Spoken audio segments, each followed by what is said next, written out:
বাংলাদেশের মানুষ একটা পরিবর্তন চায় এবং 13 তারিখ থেকে বাংলাদেশের মানুষ একটা পরিবর্তন দেখতে চাচ্ছে। 12 তারিখের পরেই 13 তারিখ যে পরিবর্তনটা আসবে, এটি আসবে আমাদের যুব সমাজের আকাঙ্ক্ষার উপর ভর করে, আমাদের মায়েদের নিরাপত্তার আকাঙ্ক্ষার উপর ভর করে, গোটা বাংলাদেশের ইজ্জতের উপর ভর করে।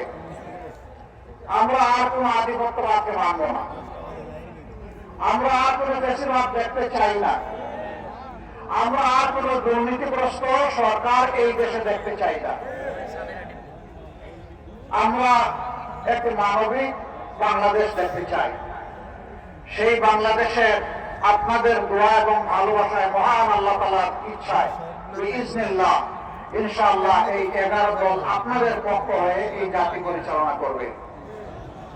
কাজেই আপনারা যদি ডাক্তার সৈয়দ আব্দুল্লাহ মোহাম্মদ তাহেরের উপর আস্থা রাখেন, তাকে বেছে নেন আপনাদের পবিত্র মূল্যবান ভোটের মাধ্যমে, ইনশাআল্লাহ আমি আল্লাহর উপর ভরসা করে বলতে পারি মন্ত্রী পরিষদে একজন সিনিয়র সদস্য এই চট্টগ্রাম পাবে ইনশাআল্লাহ।